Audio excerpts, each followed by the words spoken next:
This is my audience.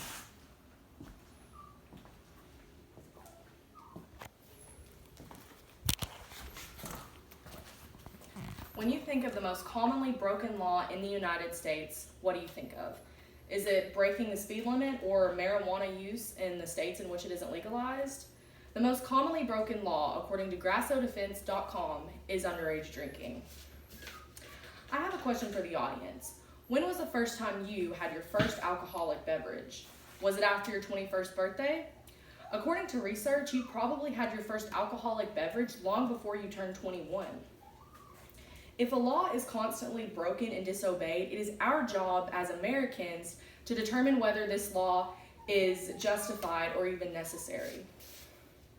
In my junior year of high school, I took a dual enrollment class at Motlow and was instructed to write an essay about whether or not the drinking age should be returned to 18. I was shocked after doing a lot of research about this topic and about the negative effects of the legal drinking age being 21.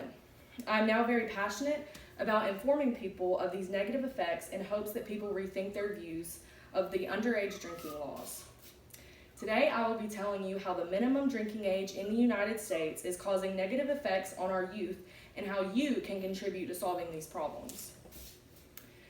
The drinking age in the United States is the cause of the overindulgence of alcohol in minors, which leads to alcohol poisoning, sexual assaults, car accidents, and even death. There are 10.1 million underage drinkers in the United States, and 85% of these 10.1 million people are college students. 50% of these college students engage in binge drinking. Underage drinkers consume 4 to 5 drinks in one sitting, while people over the age of 26 consume only 2 to 3 drinks in one sitting, according to drinkingage.procon.org. In the United States, 31% of traffic accidents involve alcohol. Countries with an MLDA of 18 or lower have lower numbers of traffic accidents. 4% of traffic accidents in China involve alcohol, and 16% of Great Britain's traffic accidents involve alcohol. This is a chart that shows the minimum legal drinking age globally, and as you can see, the majority of this map is blue, and these are countries with a minimum legal drinking age of 18 to 19. As you can see, it is 21%. If you see the United States, it's a dark green color, which if you look around the map, there's really not that many places that have the MLDA of 21. It's actually only 6%, so you have to wonder why exactly the United States is falling behind all of these other countries in a lower drinking age. Minors are not able to drink alcohol in safe public spaces like restaurants and bars, so they must consume alcohol in private, non-controlled areas, which can potentially be extremely dangerous. According to alcoholrehabguide.org, each year, 600,000 college students unintentionally injure themselves due to binge drinking. Nearly 150,000 college students develop alcohol-related health issues such as liver damage and high blood pressure. This is a chart that shows the underage drinking-related deaths, and as you can see, the majority of these are car accidents or traffic deaths.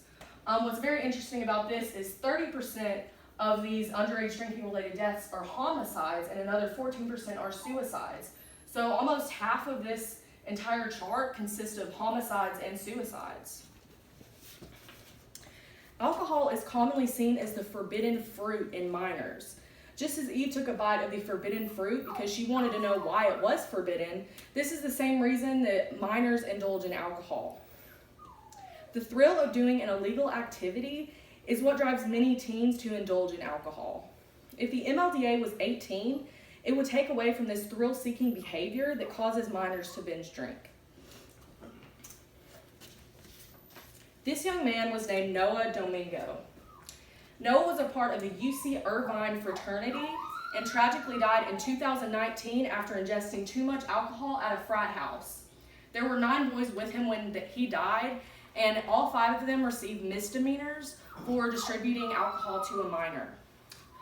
Noah's death should be a warning about how the MLDA causes binge drinking, which can lead to death. The MLDA of 21 causes cases of sexual assault on college campuses.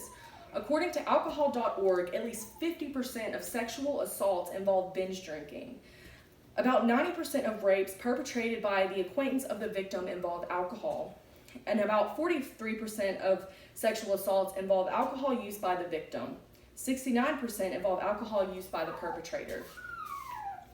Now you may be wondering, what can I personally do about lowering the drinking age? And the truth is, there are many ways that you can help solve this problem.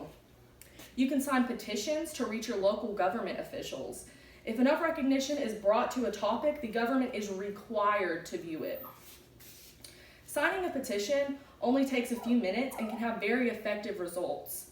A petition can be filled out online, or it can be printed out and mailed to its designated location. Change.org is a website that has multiple petitions for lowering the drinking age and only takes about a minute to fill out. The Amethyst Initiative was formed by a college president from Middlebury College in 2008 to bring awareness to lowering the drinking age. Since the start of the organization, many college presidents have joined this movement from all over the United States. College students, amongst other groups of people in the United States, have supported the Amethyst Initiative. And here is a little bit more about the Amethyst Initiative and what they're exactly about and who they are. They are people concerned about lack of progress in the re-education of alcohol issues among college students. And what really stands out to me is that it was signed by 150 college chancellors across the country. And I think it says a lot when these well-respected leaders of a college who are highly educated stand for lowering the drinking age. I think it really shows how much damage the MLDA of 21 is having on our society. Since signing a petition is practically effortless, it is easy for the public to make a change. If enough people sign a petition, change is inevitable. If the drinking age is lowered, less young people will binge drink, meaning the adverse effects of alcohol will be lessened. If government officials are made aware that the public believes that the drinking age should be lowered to 21, they may consider changing this law. There is already a lot of support and signatures for petitions about lowering the MLDA, but each signature counts towards change. If each state acquires enough signatures, the U.S. government could potentially vote to lower the MLDA. Today, I have told you about the dangers of the MLDA of 21, why the MLDA should be lowered, and what you can do to change this law. I challenge each of you to sign a petition regarding lowering the MLDA to save lives of young adults like Noah Domingo. Thank you for listening to my speech, and I hope that each of you has been better informed about the dangers of MLDA 21.